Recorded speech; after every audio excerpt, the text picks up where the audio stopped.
क्या आपने नोटिस किया है, बॉलीवुड को लगता है हर कोई बड़े घरों में सर्वेंट्स और फैंसी कार्स के साथ रहता है। नेटफ्लिक्स की नई सीरीज द रॉयल्स एक और एडिशन है उसी ग्लैम वर्ल्ड का, जहां एक स्ट्रगलिंग रॉयल फैमिली अपने महल को एक लग्जरी रिजॉर्ट में बदलने की कोशिश करती है। लेकिन ये कितना रिलेटेबल है उन लोगों के लिए जो 1 BHK फ्लैट भी अफोर्ड नहीं कर सकते। वेलकम टू सीन समझो, जहां आज हम बॉलीवुड के रिच ऑब्सेशन के बारे में बात करेंगे। द रॉयल प्रिंस अविराज और सोफिया एक स्टार्टअप ओनर को फॉलो करते हैं, जहां वो अपने रॉयल पैलेस को बिजनेस में कन्वर्ट करते हैं। सीरीज में designer outfits, royal aesthetics and opulence भर भर के है, लेकिन स्ट्रगल है ही कहाँ। ये बस एक स्टोरी है उन लोगों की जिनके प्रॉब्लम्स भी लग्जरी लेवल के होते हैं। ज़्यादातर ऑडियंस कभी पैलेस में नहीं रहती, ना ही किसी रॉयल लेगेसी का बर्डन समझती है। फिर भी हमें ऐसे कैरेक्टर्स दिखाए जाते हैं जिनके स्ट्रगल एवरेज इंडियन लाइफ से दूर दूर तक नहीं मिलते। बॉलीवुड में इस ट्रेंड का सबसे बड़ा रिप्रेजेंटेटिव है करण जौहर। उनकी film student of the year high school students को दिखाती है जो लग्जरी कार्स चलाते हैं, डिजाइनर क्लोथ्स पहनते हैं और ऐसे स्कूल्स में पढ़ते हैं जो 5 स्टार रिजॉर्ट जैसे दिखता है। जबकि रियल लाइफ स्टूडेंट्स में एग्जाम, जॉब हंटिंग और रेंट भरने की चिंता ही खाई जाती है। रॉकी और रानी की प्रेम कहानी में भी सेम थीम कंटिन्यू होती है। फिल्म दो अल्ट्रा रिच फैमिली के बीच में कल्चर क्लैश दिखाते हैं। रंधावास जो दिल्ली के रिच बिजनेस क्लास है और चैटर्जीज इलाइट बंगाली इंटेलेक्चुअल्स, दोनों फैमिली मैसिव मैंशंस में रहती है जो एक्चुअल दिल्ली में एग्जिस्ट भी नहीं करती। फिर भी फिल्म एक्सपेक्ट करती है कि हम इनके रिलेशनशिप स्ट्रगल्स से इमोशनली कनेक्ट कर पाए। बताओ कैसे? जोया अख्तर भी ऑफन इसी वर्ल्ड में ऑपरेट करती है।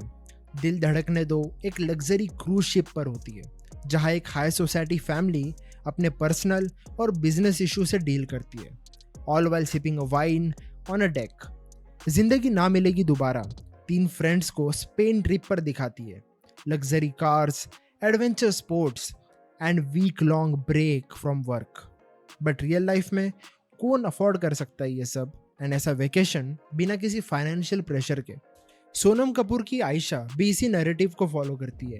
फिल्म दिल्ली की इलाइट सर्कल को दिखाती है, जहां लोग शॉपिंग, पार्टीज और मैच मेकिंग में बिजी है। Real life struggle like rent, job insecurity या ट्रैफिक यहाँ कभी एग्जिस्ट ही नहीं करते। ये सब फिल्म्स एक ऐसे इंडियन सोसाइटी दिखाती है जो मेजॉरिटी पॉपुलेशन के एक्सपीरियंस से कम्प्लीटली डिस्कनेक्टेड है। रियलिटी ये है कि ज़्यादातर लोग inflation, public transport, long working hour और अफोर्डेबल हाउसिंग जैसे प्रॉब्लम से जूझ रहे हैं, लेकिन बॉलीवुड उनके लिए रेयरली स्क्रीन स्पेस बनाता है। इशू एक और है कि फिल्म मेकर्स का खुद का बैकग्राउंड प्रिविलेज्ड होता है, जैसे करण जौहर, जोया अख्तर। ये सब उस वर्ल्ड से बिलोंग करते हैं जहाँ जो दिखाया जा रहा है वो उनका लाइव्ड एक्सपीरियंस है। लेकिन जब सिर्फ एक ही क्लास की कहानियाँ बताई जाती है तो दूसरी दुनिया के लोग इनविंसिबल फील करते हैं। जब भी ये फिल्म सीरियस टॉपिक एड्रेस करती है, जैसे फैमिली इश्यूज, करियर कंफ्यूजन या लव प्रॉब्लम्स, वो सब कुछ एक सेफ्टी नेट के साथ होता है। कैरेक्टर्स के पास इतने रिसोर्सेज होते हैं कि उनके इमोशनल स्ट्रगल्स भी क्यूरेटेड लगते हैं। कभी पैसे की चिंता, जॉब लॉस का डर या फिर इकोनॉमिक अनसर्टेनिटी नहीं होती। ओके, आई अंडरस्टैंड कि कुछ लोग कहेंगे कि मूवी एस्केपिज्म के लिए होती है। बिल्कुल, लेकिन एस्केपिज्म का मतलब ये नहीं कि आप मिडिल क्लास या फिर लोअर इनकम ऑडियंस की एग्जिस्टेंस को कम्प्लीटली इग्नोर कर दें। बैलेंस होना बहुत ज़रूरी है। जैसे Gully boy again by Zoya Akhtar, ये एक रेयर एक्सेप्शन थी।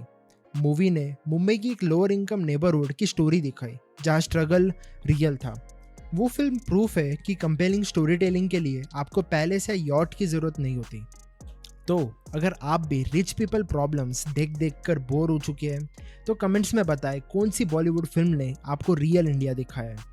इस वीडियो को लाइक करें एंड सीन समझो को सब्सक्राइब करें, बिकॉज हम देते एकदम ऑनेस्ट लुक इंडियन सिनेमा के बारे में।